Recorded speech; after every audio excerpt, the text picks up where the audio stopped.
Bom dia, hoje é 6 de dezembro, eu sou Ana Carolina Zitlag e tô no Catar cobrindo a Copa do Mundo. Não esquece de se inscrever aqui no podcast para ficar por dentro de todas as notícias diretamente de Doha. Hoje eu vou falar rapidinho sobre o passeio da seleção brasileira contra a Coreia do Sul, para depois focar em dois assuntos: a presença de marcas de carne brasileira aqui no Catar e também sobre a história e as consequências de uma crise diplomática aqui na região que durou de 2017 a 2021. Este podcast é oferecido por Itaú Personalité. Tem acesso a um mundo de possibilidades com o cartão Black que é como você quiser. Cashback, pontos ou zero anuidade. Peça já o seu Itaú Personalité Black e faça suas experiências renderem.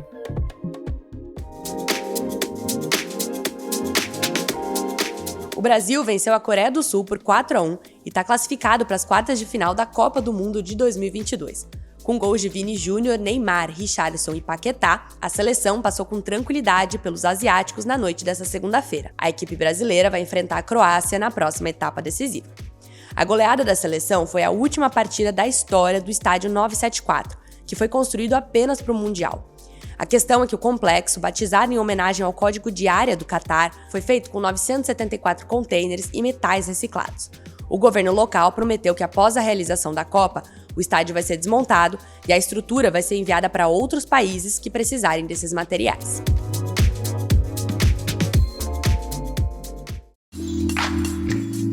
Eu falei que ia ser rapidinho porque agora eu quero entrar num outro assunto. Sabia que a carne de frango brasileira é a mais vendida do Oriente Médio? Tem um mercado no Catar que eu visitei com um freezer enorme com produtos da Sadi e da Perdigão, que pertencem à BRF, e da Seara, que é da JBS. Essas três marcas são líderes de venda aqui na região. A BRF, por exemplo, exporta para o Oriente Médio desde os anos 70 e hoje é a maior produtora de proteína animal daqui e a maior fabricante de produtos halal do mundo. Os produtos halal são os que foram feitos de acordo com as regras do islamismo, que dizem respeito ao abate dos animais.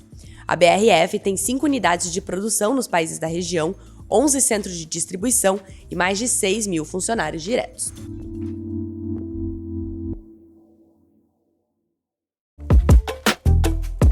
Bom, agora a gente vai para a notícia mais longa aqui desse podcast, mas que também é uma das mais complexas. Se você andar por Doha, vai se deparar com uma certa imagem. É uma ilustração de um homem com barba e bigode que olha meio que de lado para a direita. E não são poucos os lugares que tem esse desenho. Ele está por toda parte, desde o alto de hotéis de luxo até dentro de um Uber, como um chaveiro pendurado no retrovisor. Mas afinal, quem é esse homem e por que essa arte é tão importante para a identidade nacional do Catar? Você pode conferir essa imagem aqui na capa do podcast.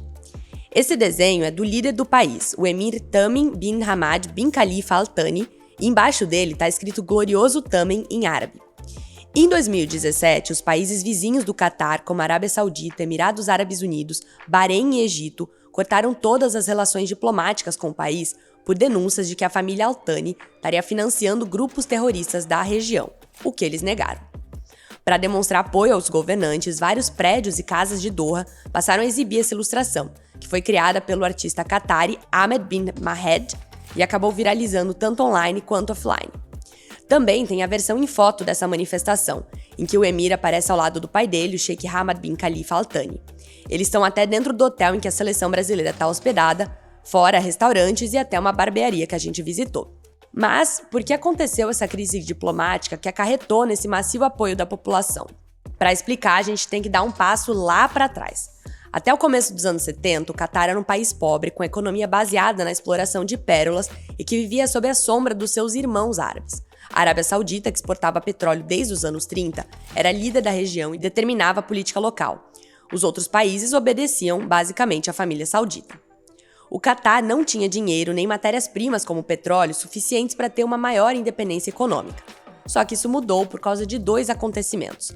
O primeiro foi a descoberta pela britânica Shell de grandes reservas de gás natural nas bacias do Golfo Pérsico. Em seguida, o aperfeiçoamento de tecnologia que permite a condensação do gás natural ao estado líquido, formando o gás natural liquefeito, ou GNL, que pode ser transportado por navios. Em pouquíssimo tempo, o Catar passou a exportar não só petróleo, como também gás natural, tornando-se líder mundial nesse tipo de energia. Foi assim que o país deixou de ser o irmão pobre do Oriente Médio e se tornou um dos mais ricos da região.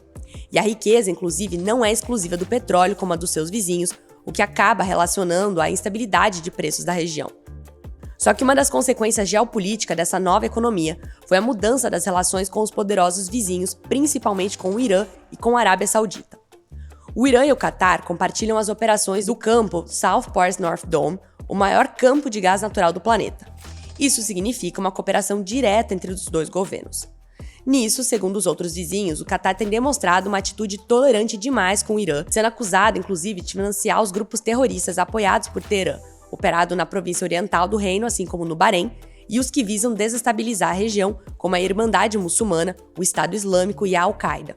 No fundo, e alguns jornais internacionais, como The Wall Street Journal, falam que as relações internacionais do Catar são uma grande contradição. O país utilizou seus contatos para negociar trocas pacíficas de reféns e evacuações de civis nas áreas atingidas pela guerra civil da Síria.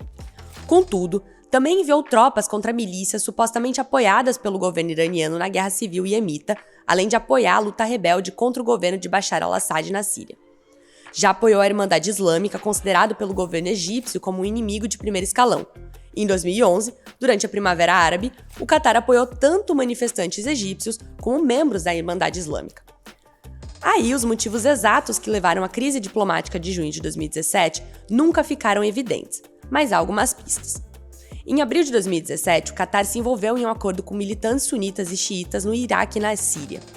O acordo tinha dois objetivos: garantir a libertação de 26 reféns catares, incluindo membros da realeza, que tinham sido sequestrados por militantes xiitas no sul do Iraque e vinham sendo mantidos em cativeiro nos últimos 16 meses. E também assegurar acesso de apoio humanitário nas regiões afetadas pela guerra civil da Síria. De acordo com o jornal The New York Times, esse acordo permitiu a evacuação de pelo menos 2.000 civis do vilarejo síria de Madaya. Por outro lado, de acordo com o Financial Times, o governo qatari teria pago mais de 700 milhões de dólares às milícias xiitas iraquianas, 120 milhões ao grupo Tahrir al-Sham e 80 milhões aos membros do Ahrar al-Sham. Isso aliado a uma visita do então presidente dos Estados Unidos, Donald Trump, à Arábia Saudita, em que ele garantiu apoio total aos esforços sauditas no combate aos grupos terroristas atuantes na região e contra a Irmandade Islâmica apoiada pelo Catar, culminaram em uma atitude das nações árabes contra o país vizinho.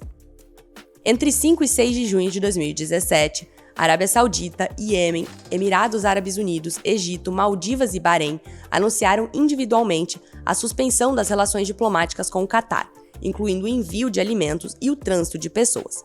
Essa relação conturbada só foi melhorar em janeiro de 2021, quando os países da região assinaram um acordo de cooperação para a estabilidade e segurança do país, já mirando agora na Copa do Mundo de 2022.